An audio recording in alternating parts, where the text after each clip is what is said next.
ซองเปล่าสิใช่ไหม เอ้า ใจแท้ 450,000ซอยสิบ่มีฮะเดี๋ยวโว้มีเสยโอ้ดีใจไปได้ไหนเอ้าบิโลแตกเอาโก้ยมียังเป่าจะเลือกเอา3 สอบเด้อ โดย มียังเป่าในกระสอบเลือกเอาเด็กๆมี3 สอบเท่านั้น คือมาเลือกเอา เนี่ยค่ะได้ เอาสอบนี่เนาะน้องกัญญาเลือกเอาสอบนี่ผู้ละสอบน้องลิดาเอาสอบหนึ่งนี่สอบหนึ่งให้เลือกเอาผู้ละสอบใจเย็น โมมีหน่อยผัดได้ สัมผัสได้ป่ะบ่มีป่ะ สิบมี ผู้แกนเอาสอบก่อนนะก่อน นั่นแสนหนึ่งน่ะ แล้ววันนี้บ้านน้อยก็ตื้มให้อีก50,000บริเป็น200,000ไปซื้อบีเด้ออ่ะโอเค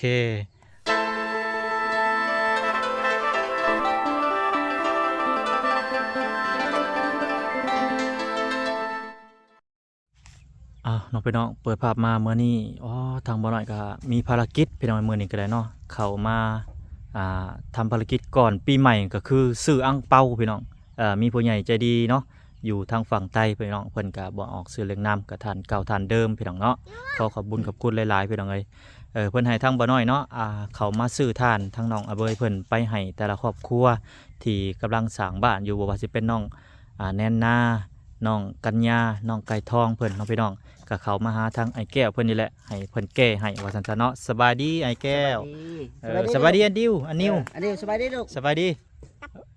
สวัสดีครับ เฮ็ดดีๆได้ลูก เฮ็ดไหม เฮ็ดไหมดู ลืมไปแล้วบัดนี้เนาะ ลืมแล้ว โอ้ยตายเอ้าบ่ มี เป็นห แต่ ยัง คนน้อยซ้ำนี้แล้วนี่ ตะโลเฮา มีแต่หาทางไอ้แก้วมื้อนี้พี่น้องเนาะก็ว่าสิไปแต่เที่ยงพุ่นแหละแต่มันแดดมันเจ็บแฮงเนาะ โด ยัน ไป แบบว่า สะดือ เป็น คือ ไข้ ก่านั่นแหล้ว ตอนนี้ก็เป็นเวลาอยู่3 โมงแล้วพี่น้องเนาะ 2-3 โมงแล้วก็อากาศก็คล้ายๆแน่แล้วว่าซั่นซะพี่น้องเนาะก็หาทางไอ้แก้วเพิ่นแก้ทานว่าซั่นซะแก้อั่งเปามื้อนี้สิแจกอั่งเปาได้มื้อนี้แต่สิมีดอก3 สอบสิใส่เงินใส่หันเด้ฮิตทงยางใส่ผู้ได้โชคดีก็แม่นเอาสั่นเลยเนาะก่อนปีใหม่พี่น้องเฮ็ดอั่งเปาได้มื้อนี้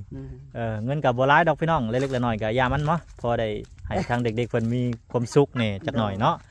ผู้ได้เลือกได้ก็ถึกเงินไปพี่น้องเอ้ยอาจสิใส่3 สอบนี่แหละพี่น้องใส่สอบละ20สอบละ10สอบละประมาณ20 30 50นี่แหละผู้ได้โชคดีก็ถือกันไปพี่น้องเนาะ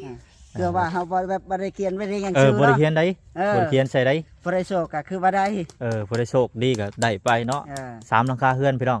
คือว่าเฮาก็ปนนั่นแหละบ่ได้ยกถือก็เอาถือกันนะว่าง่ายๆเสีย แม่น เถือก็เทื่อนเท่านั้นก็โชคดีเขาได้มาก็ดีกัน ให้เพิ่นเลือกเนาะหรือจังใดให้เพิ่นจับเอาเองผู้ได้ จับ โชคดี มีแต่เอาลงเอาถาม ผู้ได้โชคดีก็ถือ ก็คือว่าได้ ก็สิผสมกันบ่ให้ ผ เฮี ส ยง ม กั กัน นนะ ผสม หาวันนี้เก็บไว้ไว้สิแบบนี้ไม่นี่ว่าได้อีก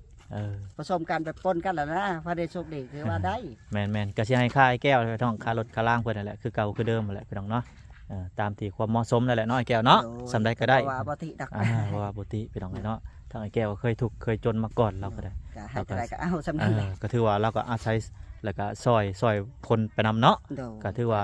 ต่างคนต่างซอย ต่างคนต่างซอยก็คือกันกับข่อยแหละเจ้าก็ได้ช่วงนี้ก็ได้ ก็คือว่าไปอันนั้นดอกบ่ได้ลืมบุญคุณโดยไปซะพี่น้องไปกันเลยเนาะไปไอ้แก้วไปคนน้อยลิงของแก้วอยู่ไปกันเลยพี่น้องเลยถอยรถเข้าไปเดี๋ยวบ่น้อยก็สิเข้าไปหาทางน้องเบยเพิ่นก่อนเนาะสีแดดๆหน่อยนึงครับบ่เป็นหยังพี่น้องเอ้ยว่าสิเข้าถึงเที่ยงพุ่นแหละแต่ว่าเข้ามาส่งเย็นๆอากาศเย็นๆจักหน่อยกำลังเฮ็ดทานอยู่เนาะ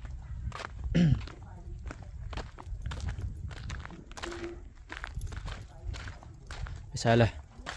คือเงียบแท้มีคนอยู่วะใช่เอาว่าอยู่ถ้ำเลย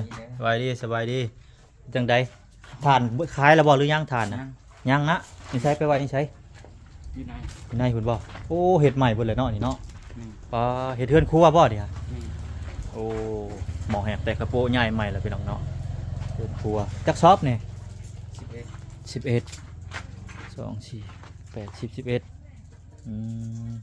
เท่าไรแล้วแต่สิให้สอบละ5,000กีบ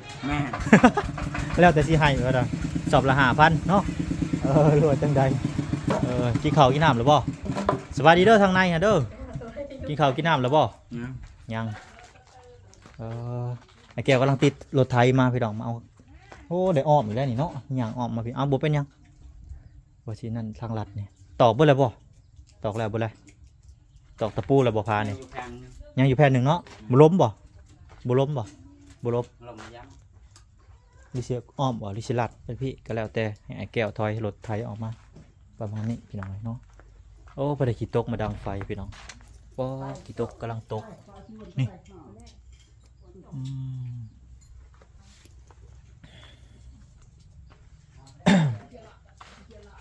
สามหลังคาเฮือนพี่น้อง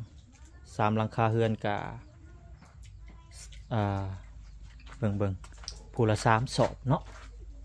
เอาเป็นสี่พี่น้องเอาผู้ละ3ศอกประมาณนี้นะผู้ละ3ศอก2ศอกนี่หรือว่าสิหายไอ้แก้วบ่หรือว่าจังใดสิประมาณนี้เนาะพี่น้องผู้ละ3ศอกไม่ใช่เดี๋ยวตะปูไม่ใช่นะบ่เขาบ่เรือหนังเหนียวเที่ยงพ่อเจ้าได้เห็นแม่นบ่เห็นแต่โอ้มีแต่ตะปูจูดไผจูดไปหน่อยบานนี้โอ้จะได้ลมบ่โคตรแดดเลย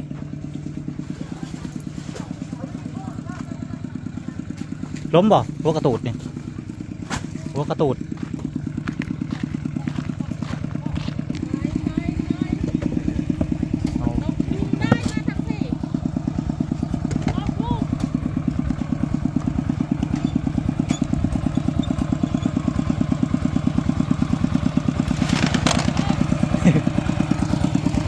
บ่แดดบ่เฮ้ยนั่งรถแดดได้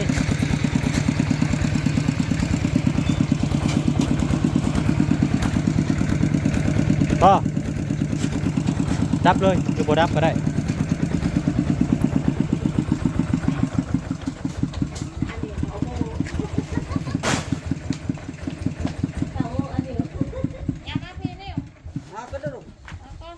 ลงก่อนมาแดดลงก่อนลูกพี่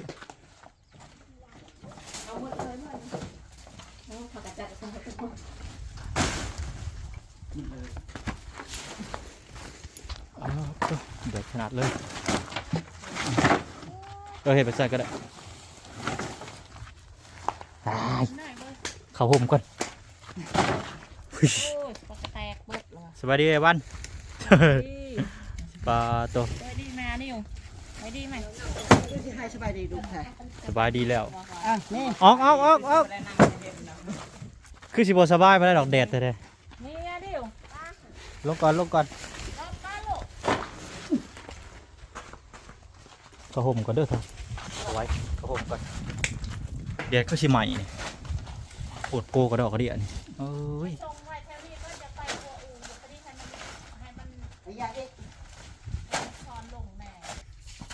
ซองเปล่าสิใช้ เอา จ่ายได้ 450,000 น้อย เนาะเพราะว่างบเพิ่นให้มากับพี่น้องพอดีแบ่งจ้างทั้งไอ้แก้วเนี่ยก็เหลือประมาณนี้พี่น้องเนาะ โอ้ยเนี่ยให้สักคำยาวดอก ในที่สุดกับหอดเจ้าเทิงสบายดีนี่แหละท่านคือมีผู้ใหญ่ใจดีเพิ่นซื้อท่านนำน้องอาเบยให้ผู้ละ3 สอบเนาะแล้วก็ให้เจ้าเลือกเอาเลือกเอามันมีอ่างเปาอยู่นี่นี่ท่านพอมันมีเงินอยู่นี่ มันมีเงินอยู่นี่มีนั่นแหละมี3 สอบเลือกเอาเจ้าสอบได้เลือกเอามีเงินอยู่นี่มีเงินใจถึกสอบได้ตัวใดก็เอาเนาะบอเจ้าซี่เอาเจ้าซี่เอาเลยให้ไอ้แก้วหามไปซี่ให้ไม่บนไว้ที่ไม่ใกล้ให้ไม่ ซี่ไป เราตั้งไป ซี่เอาเจ้าสอบได้ เราใจแล้วผสมเจาะหนึ่งได้ บอครึ่งไว้ก่อนให้ไอ้แก้วแล้วยอไป ให้เจ้าซี่ให้ไอ้แก้วยอไปเนาะโอเค ไม่บนไว้ที่ไม่บนปลา เราจะไปเปิดบัตรดิเด้อเปิด ได้เด้อ โอ้สร้างเพิ่นกำลังกินเข่าวไปแล้วเนาะปองไปก่อนก็ได้3 สอบเอาเจ้าซี่ไปสอบได้บัตรนี่ cái lẽ là ta ăn hệ nó còn đây cái lẽ Ít á, ít á, anh em là tỏi, em là bờn. เถื่อใครดงcái bơn nhẹ lấy โอ้เอาสอบนี่บ่ฮะ ชอบ เลือกให้แล้วเลือกเอาสอบได้ ชอบได้ สอบได้ก็เอาครึ่งไว้ครึ่งไว้ให้เราเราลงมาไปเลยไปเปิดเจ้าหน้าที่ให้เปิดเจ้าหน้าที่ให้เปิดน้ำล้างให้เปิด cái nên xóm này hai con như lẻo đây ใช้สอบได้บัดนี่เลือกเอาสอบได้ตัวนี้บ่คนละ3สอบ hai ta sẽ trái cái hai tam đúng lặp lại thì bơnมันให้ช่วยปะ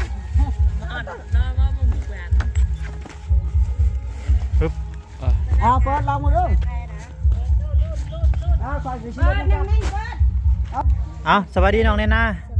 ให้เปิดเบิ้งตัวได้มันสิมีเงินเปิดเลยเปิดแต่พี่แหละไปเอาผ้ามา ไปเอามีดกัน เอามีดไปเอามีดมา ta đây bưng đu มันอยู่ในหน้าดอกมันบ่อยู่บ่ลงบ่เลิกดอก บ่ได้เนี่ย cái lẻo lẹ là cứ cản đây มันมีอยู่ในหน้าดอกบ่มีหลายดอกโอ้สอบนี้บ่มีเปิดมา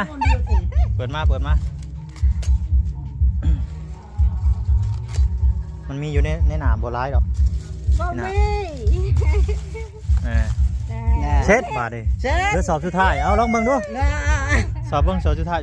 có cái tay cái sọt cái chọn chưa hai con nhẹ để con lừa cái bơm nè lấy bác ซอยสิบ่มี ทาง ฮะเดี๋ยวว้าวมีเสยโอ้ดีใจ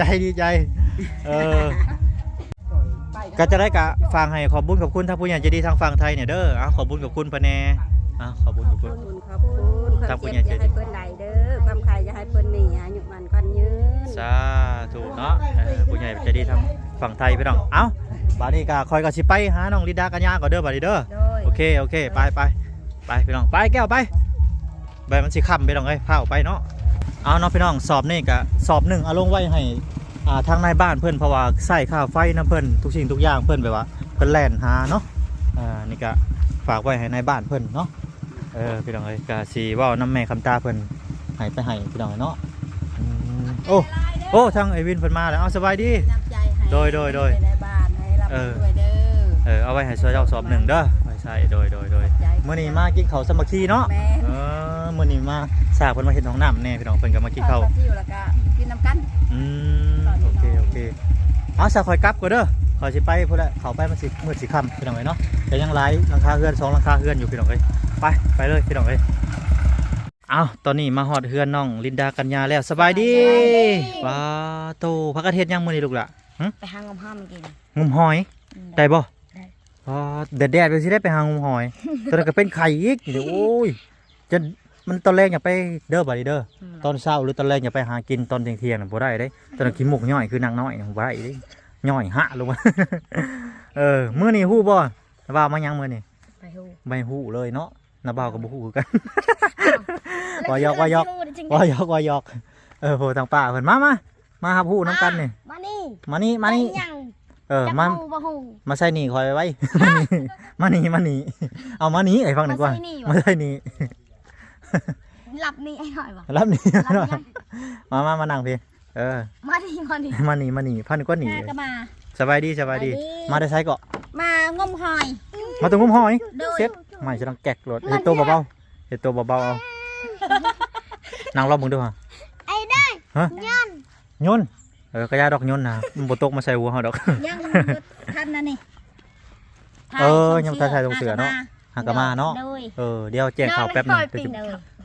อดทนไปก่อนแป๊บนึงเป็นยังเนาะอย่าหายใจอย่าหายใจแห้ง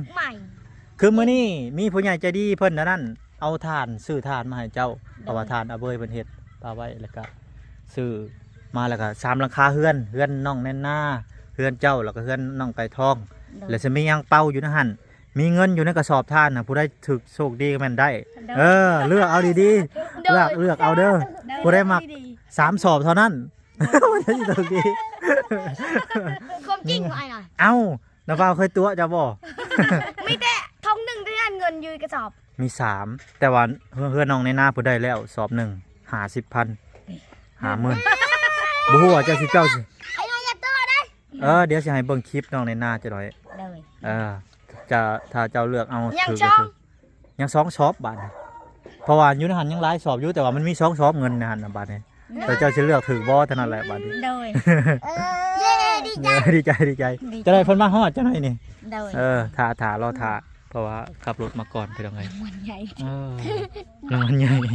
รางวัลใหญ่ ตื่นเต้นบ่สีเหลืองรางวัลใหญ่ หัวเมื่อกี้นี่ไปหาหอยวะ ไอ้น้อยปิงจับนางน้อย ปิงจับโอ้ยตายจับบ่จับผู้นั้นสำเนาะ ย่านบ่ ร้องเพลง ยาเจ้าอยากได้รางวัลไอ้น้อยบ่ให้เอือกอยู่ป่าว่าวผูก อ๋อมื้อหน้าห้องเพลงครับบ่โอเคเดี๋ยวจะมาให้มื้อนี้แหละสิใช้รางวัลมื้อนี้แหละบ่ยากดอก เห็นบ่ ลายเวียกข่อยก็ได้ ลืมซ้ายลืมข เป็น วาข่อย ยั ก็ ง ได้ ว่าวชิว ว้าวซื่อ ๆว่าวนั่น ให้จัง ทักทายไปได้ไหน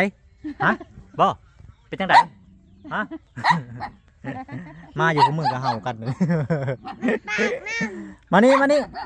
นางน้อยว่ามันปากน้ำ ใส่ขนม ข้าม ใส่ขนมมากินนี่ ขน เบิด ม ละ ไม่ใช่ เบิดละ บ่มีขนม โอ้ลืมเอาขนมมาคำไห้บาเดียวเนี่ยจื้อเลยได้เนี่ยให้อาหารก็ได้นี่ฮะคำเห่ามาเห่าแบบนี้ฮะให้อาหารนะโก้ยเล่นต่อต่อยรถเฮ้ยจังไดสิเห่าเก่งไปได้จะหน่อยตะเวิง เสียอาหารให้โอ้ยรอถ่าจะน้อยจะน้อยเนาะมาแล้วไปน้องเลยมาแล้วไ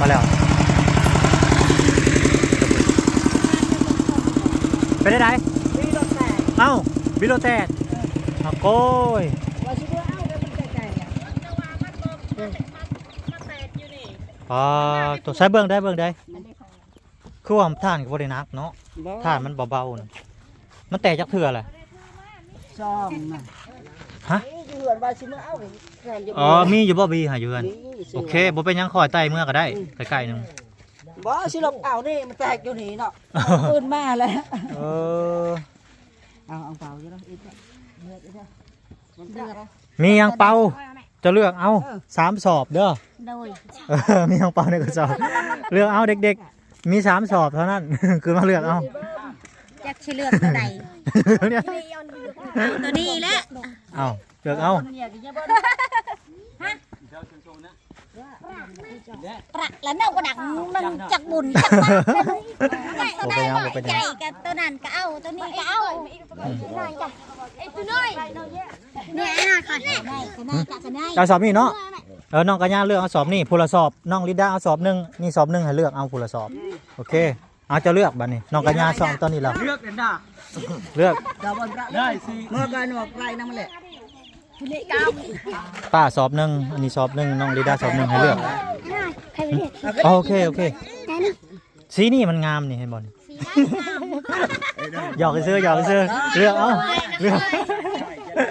หยอกซื้อ ไอ้ตัวน้อยจะเก่าไป เลือก ง่ายๆเอานี่ค่ะ ตัวนี้ป่ะ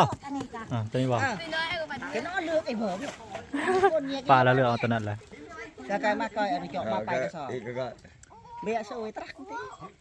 จะกันเบียร์ปีมาอย่างที่เชื่อพระ ได้ป่ะได้แล้ว ตามใจ ตานอนเลือกตามใจนี่ได้น่ะ ตามใจเคียร์บนตัวน้อย ได้แต่3 สอบลงไปใช่เลยใครก็ได้ยอมมาลุงไอ้แก้วก็ได้ไหม มันเรื่องหมากเอาละกูหมักดูว่าก็ย่องอ่อนให้เตือบ ง่วงเลยก็ยองอะไรล่ะ แต่ว่าตามลูก ไป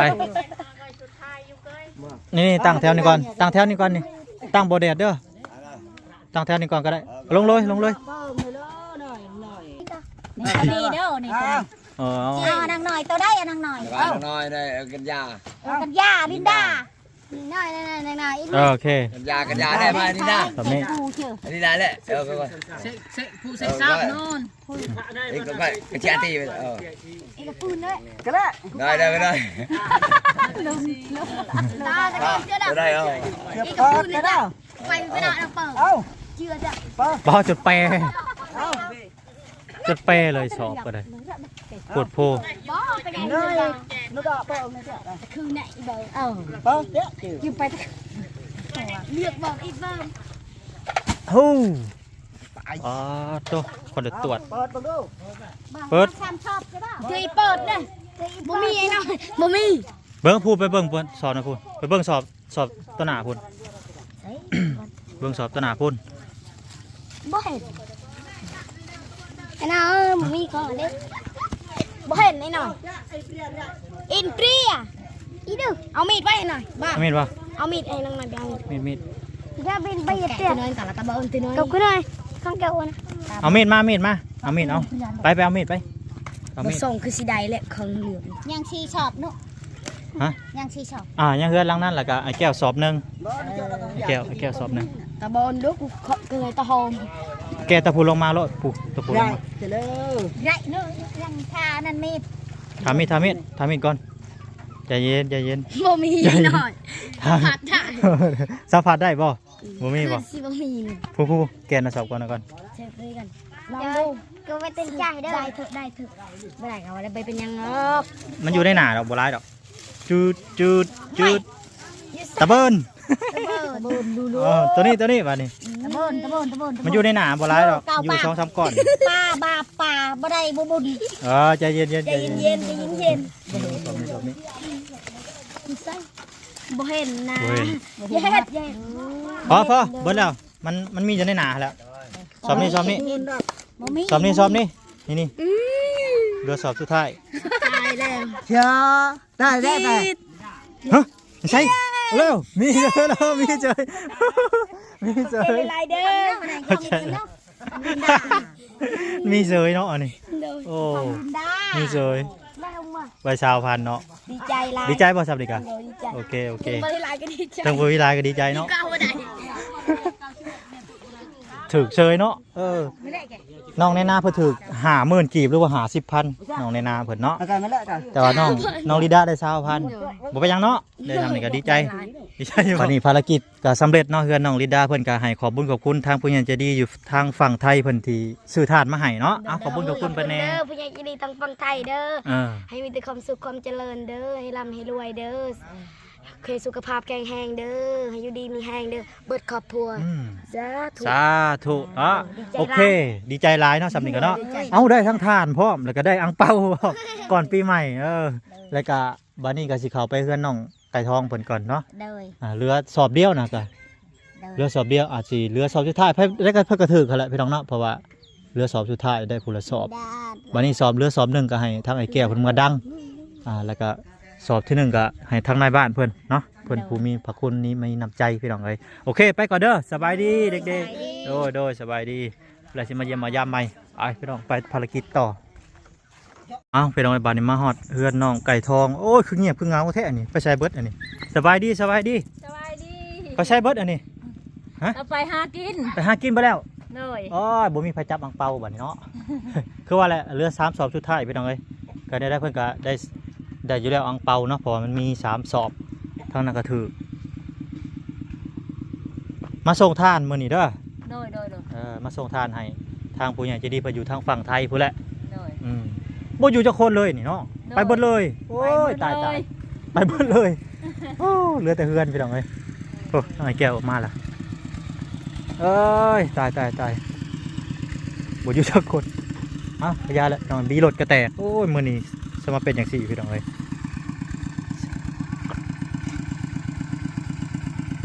จอดอยู่หันก็ได้แบกลงมาเลย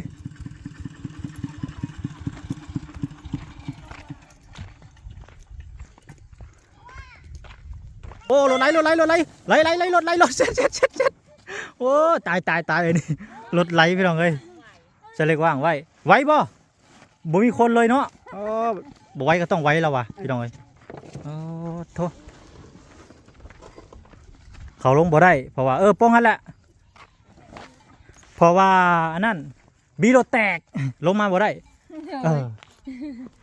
ไปรถไปเอาเลย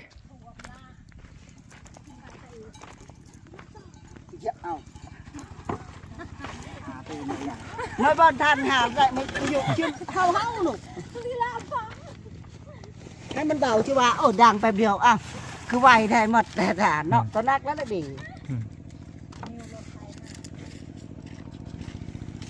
เหลือ3-4สอบสุดท้ายพี่น้องเนาะแต่ว่าเราเอาไปเบิดเลยบ่ฮู้ว่าสิถึกสอบใดบ่ฮู้ว่าไอ้แก้วสิถึกบ่หรือว่าจังใดเนาะไอ้แก้วเพิ่นเลือก เพิ่นเลือกไปเบิดแล้วเนาะ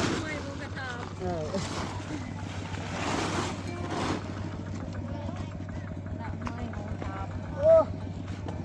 เมื่อฮอดเฮือนก็แค่นั้นคอยไปอยากกี่คาดเรียกเมื่อเอ้าบีบ่ซื้อไว้แล้ว บีแตกเนี่ย ดีแตก โดย เอาฝากขอบคุณทางผู้ใหญ่ใจดีทางฝั่งไทยเพิ่นแน่ ขอบคุณเด้อเป็นใหญ่ใจดี ทางฝั่งไทย เจ้าอยู่ดีมีแห้ง เงินคำลำแก้วให้ลังมาหาเจ้าเด้อสาธุเด้อ สาธุโอเคขอบใจไปเบิดเนาะเหลือแต่ลูกชายผู้เดียวพี่น้องไปเบิดแล้วไปสากลับก่อนเด้อบัดนี้เด้อเอาก่อนกลับกับไปเบิ่งปาดกันไปมันสิมีบ่อ่างเป่าฮะ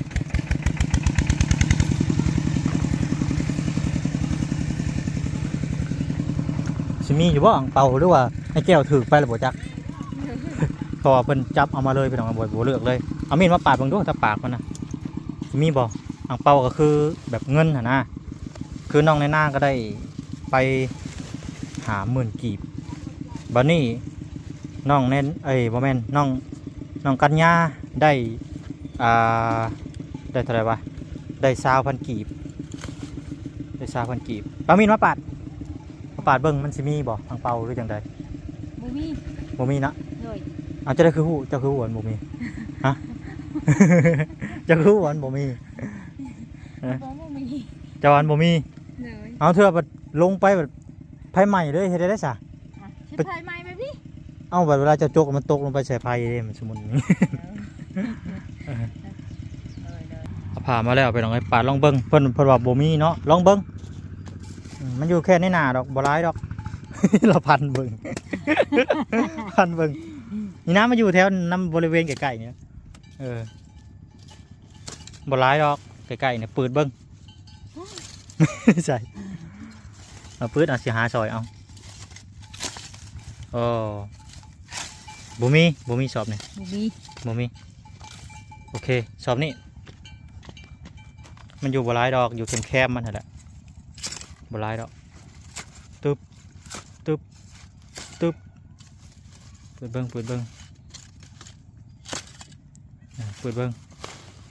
นี่บ่เปิด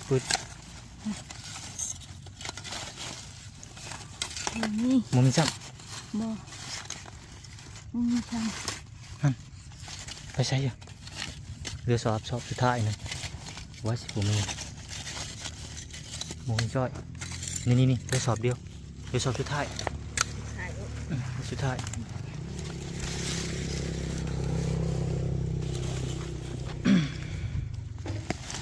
ฮึบโอ้เพื่อสิได้กันเพราะแม่นเนาะลำบากขนาดปาดปุ่นปาดพี่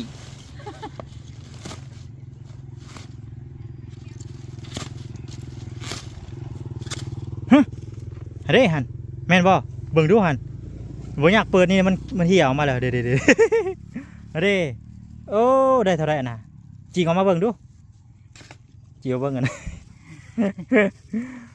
โอ้เป็นเรือสอบสุดท้ายเนาะดีโอ้ได้10,000กีบเนาะได้10,000กีบพี่น้องเอ้ย น้องในนาได้50,000 10,000 กีบ พูดมาแล้วทั้งน่ะว่าสิมาให้เปิดทั้งเป้ามาบ่ทันซ้ำโอ้ยตาย เป๊ะได้หายังอ่ะนะ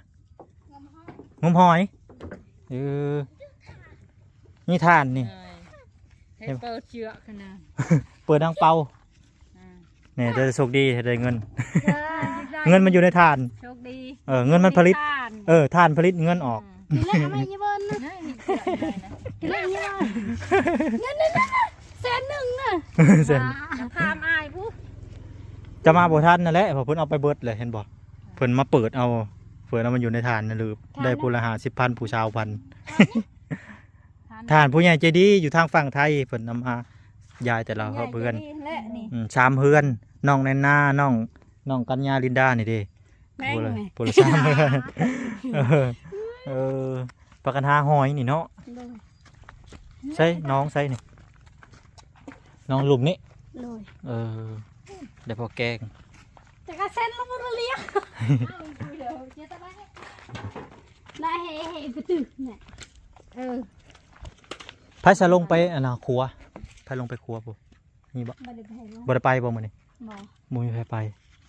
โอ้ยมื้ออื่นนี่ขึ้นเฮือนได้นี่เนาะย่อเฮือนได้นี่เนาะ โดย โอ้ย่อเซาเฮือนพี่น้องมื้ออื่น คือเชียร์ยาก็อยากนะ อืม บ่เละไม่เบิ่ง มีไปบอกคนแล้วบ่ โดย ผัวจะไปบอกนะ โดย หลายคนอยู่บ่ หลายคนแล้ว สิมาย่อเนาะหลายคนอยู่ดอกพี่น้องเอ้ยคือสิขึ้นอยู่ดอก โดย เออ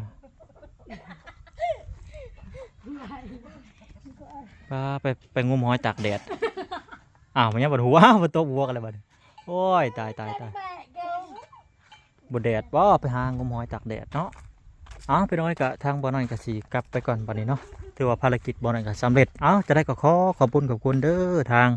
ผู้ใหญ่ใจดีเพิ่นเนาะทางฝั่งไทยพี่น้องที่มอบเงินให้ทางบ่อน้อยทำภารกิจสื่อทานพี่น้องเนาะสื่อทานมาให้แต่ละครอบครัวพี่น้องเลยมาปั่นกันดังนี่แหละพี่น้องเนาะปั่นกันดังปั่นกันใส่แล้วก็ให้ทางทางซุปเปอร์เนาะจกอ่างเป้าพี่น้องเลยนี่แหละพี่น้องเอ้ยลินหัวลินกันไปเนาะพอได้หัวพี่น้องเลยตอนนี้ก็ถือว่ามาฮอดจอดเทิงเฮือนซานบ้านซองไอ้แก้วพี่น้องเนาะก็ถือว่าเจอภารกิจหนัก แตกบีแตกเนาะ โดย แต่จากวงสองบ่หรือวงเดียว ซองนะวะ สองวงเลย โดย โอ้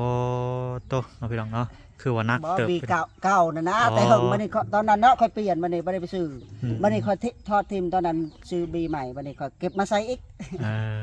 บ่เป็นหยังเดี๋ยวสิเติมให้จะไปซื้อบีเด้อ โดย แต่บิดว่าสิบ่น้อยว่าสิให้เพิ่น